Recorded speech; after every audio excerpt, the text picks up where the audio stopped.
सुरक्षित जी, ऐसा कहा जाता है कि मृत्यु के बारे में बात करना दुख और उदासी जैसी भावना को जन्म देता है। अक्सर हम इग्नोर करते हैं कि मृत्यु के बारे में क्या बात करनी है। लेकिन जो लोग मृत्यु के बारे में बहुत सहज होकर बात करते हैं, वो वास्तव में दुनियावी चीजों से ऊपर उठ चुके होते हैं। वो रियलिटी में जीते हैं और दुनिया का सबसे बड़ा सच ही मृत्यु है। एक ना एक दिन सबकी मृत्यु आनी है।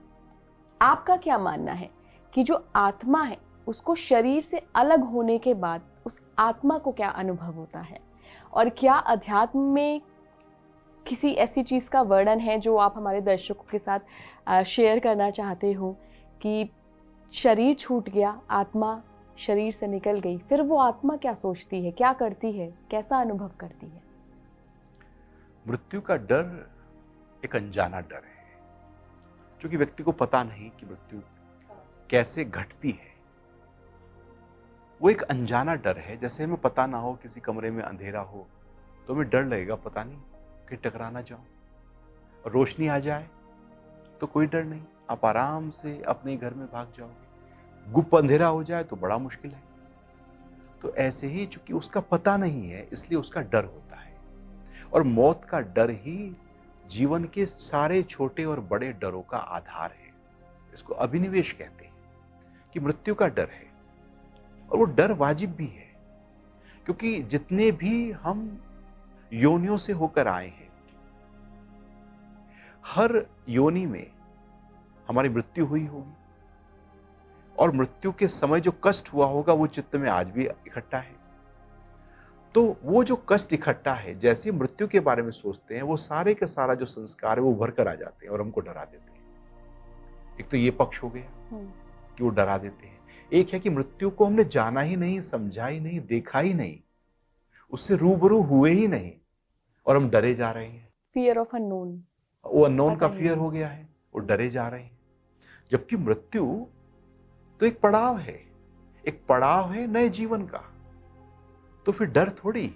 अब पुराना जाकर पुराने कपड़े जब आप उतारते हैं और नए सामने दिख रहे हैं, तो किसकी तरफ लालायित हो जाते हैं? बिल्कुल नए की तरफ, नए की तरफ। क्योंकि पुराने को तो छोड़ना है। और गीता में यही तो कहा है कि आत्मा जैसे पुराने कपड़े उतार देते हैं और नए कपड़े पहन लेते हैं, आत्मा पुराना शरीर छोड़ देती है और नया शरीर वो धारण कर लेती है। लेकिन ये जो जीवन है, इस जीवन में हमने आसक्ति इतनी पाली, पकड़ इतनी बनाई अपनी, इसको भी पकड़ूं, उसको भी पकड़ूं, और उसके कारण से अब मृत्यु क्या है?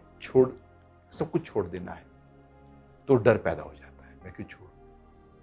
अभी जरा सा कुछ हमारा एक पेन खो जाए तो हिल जाते हैं। मोबाइल खो जाए, मान लो आपने नया खरीदा ही था, किसी ने आईफोन, पता नहीं जैसे तैसे करके वो खो जाए, या खोने का भाव आ जाए अंदर, चोरी ना हो जाए, तो कितना डर जाए। ये तो पूरा जीवन है जो खोने वाला है, और जीवन में सारा इकट्ठा किया वो खोने वाला है। इसलिए मौत का एक डर व्यक्ति के अंदर खड़ा हो जाता है।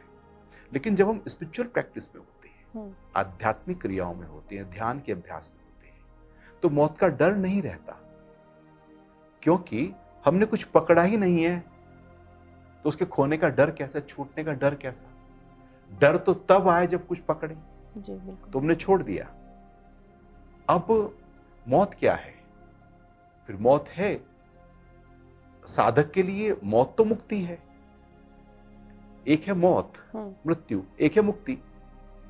साधक के लिए वो मुक्ति है। मुक्ति उसके लिए जिसका नया जन्म नहीं, मौत उसके लिए जिसका जन्म।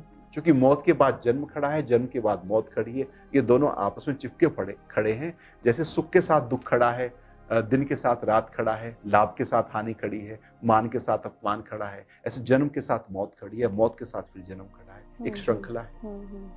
लेकिन जीवन ऐसे हो जाए कि मौत नहीं, मुक्ति की तरफ हम चले जाएं, तो मौत का डर कहां रहा? हम तो वहां गए ही नहीं, तो उसका डर कैसे होगा? तो साधना, स्पिरिचुअल प्रैक्टिसेस सारी अमरता को अनुभव कराने की है। अजर, अमर, अनादि जो आत्मा के जो गुण है, उसको हम अनुभव करने लगते हैं। और शरीर तो आया है, किसी का नहीं बचा, आपका जाएगा ही। क्योंकि यहाँ तो परिवर्तनशील है। यहाँ जो पैदा होता है उसी समय उसकी मृत्यु की तरफ वो जा रहा होता है। व्यक्ति की यात्रा जन्म के बाद मौत की होती है, और कोई यात्रा नहीं होती। यात्रा सबकी मौत की तरफ है। इस शरीर का समापन मौत है। कोई जल्दी जा रहा है, कोई धीरे जा रहा है। जैसे आप यहां से, हम नोएडा में बैठे हैं और यहां से आप दिल्ली जाएं, कोई पैदल चल रहा है, कोई साइकिल पे जा रहा है, कोई स्कूटर पे जा रहा है, कोई कार में जा रहा है ना, कोई हेलीकॉप्टर पकड़ के एकदम पहुंच जाता है। तो यात्रा सबकी दिल्ली की है, यात्रा सबकी मौत की है। कोई ज्यादा धनी बनकर मौत की तरफ जा रहा है, कोई ज्यादा बड़े पद पाकर मौत की तरफ जा रहा है, कोई निर्धन होकर जा रहा है, लेकिन जा सब एक ही जगह पर रहे, सबका पड़ाव एक ही है। तो आध्यात्मिक यात्रा में हम अब मौत की तरफ नहीं जाते, अब हम अमरता की तरफ जाते हैं, क्योंकि हम उस आत्मा को अनुभव करते हैं जो अमर है, जो अजर है, जो अनादि है, जो अनंत है, जो न कल कट सकता है, न गल सकता है, न जल सकता है। लेकिन ये शरीर कट सकता है, मर सकता है, जल सकता है, डूब सकता है, बह सकता है।